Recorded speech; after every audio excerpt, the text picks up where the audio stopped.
Good morning mga idol, naisahan naman ang angas ng Merida Leyte na si General Casimero sa laban niya kontra sa Hapones boxer na si Ogoni. Ngunit bago tayo magsimula, subscribe na. Laman ng social media ngayon ang controversial draw na hatol ng mga hurado sa laban ni Casimero kontra Ogoni at maraming nadismaya nito. Kaya tara panoorin natin ang highlight sa labang ito at bigyan natin ng komentaryo para malinaw sa inyo. Let's go! Sa unang round pa lamang, ay nagpakawala agad si Casimero ng mga malakas at maladilubyong power punch na iniinda ni Ogoni at kitang-kita naman na nasasaktan ito. Kaya panay atras na lang ang Hapong Boxenjero na para bang gusto na lang niyang tumalon palabas ng boxing ring para lamang makaiwas sa nakakamatay na kamao ni Casimero. At kitang-kita naman ang takot ng Hapon na si Ogoni na kung bumibitaw ng suntok ay napakalayo niya at walang power. Suntok takot na estilo niya kaya awang-awa na sa kanya ang referee na bantay sarado kay Ogoni upang anumang oras ay pwede niyang ihinto ang laban. Para naman sa kabuuang detalye ng labang ito, panoorin ang video hanggang dulo para malaman mo na tunay ngang nanalo si Casimero via TKO. So ano pang ginagawa mo? Tutok lang sa channel ko at ako na ang bahala sa'yo. Panalo base sa score ng judges. Yan ang ating pag-usapan mga kahinaykan.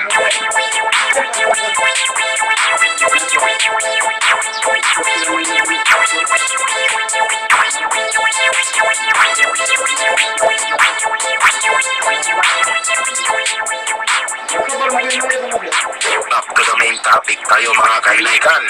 Ayon sa inyong kaalaman mga kahinaykan, ang tatlong judges na nag-attend doon sa laban ni Casimero versus Ogoni ay puro Japanese po yun mga kahinaykan.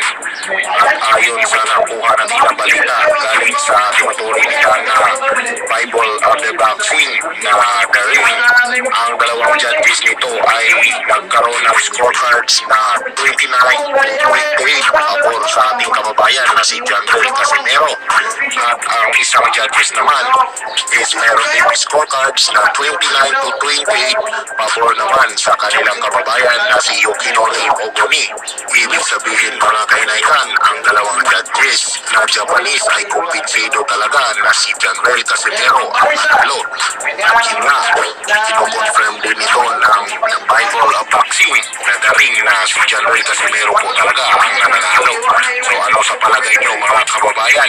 I-comment mo lang dyan sa baba ang iyong pahayag tungkol dito sa ating topic.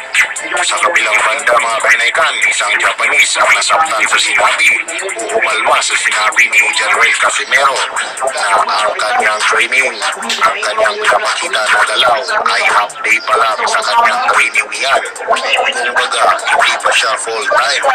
Ngunit hindi naniniwala nito ang mga Japanese fans dahil hindi niya pwedeng sayangin ang pagkakataon nito na manalo sa laban.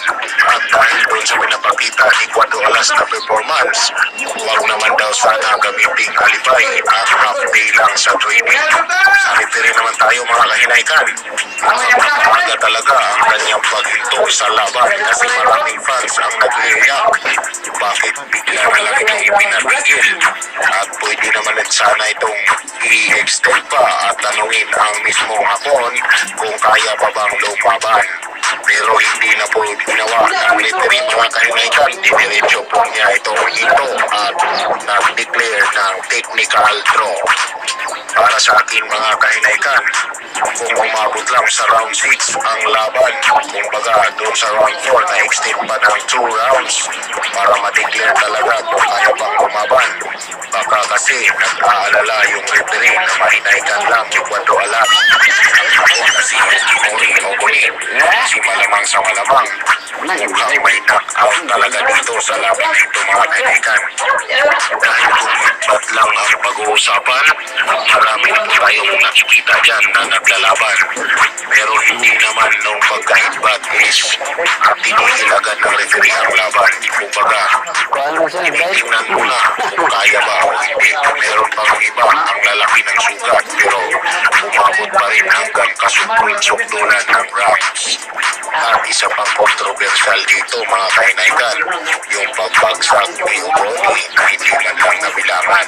Pero okay lang yan mga kainaigan dahil sanay naman si Januel Casimero o aka Cuando Alas sa ganyang sitwasyon tulad ng laban nila ni Rio Acajo na kung saan ay tigil din ng referee ang laban. Pero kalaunan, kaya pala sumurrender ito dahil napasag pala ang pangat si Rio Acajo. At yun, binigay na kay Cuando Alas. Ayan mga idol, naibahagi ko na sa inyo ang kabuuan ng laban na ito. At kung sa tingin nyo ay magandang malaman ng madlang people na si Casimero talaga ang tunay na nanalo, please share this video. Maraming salamat sa inyong panonood.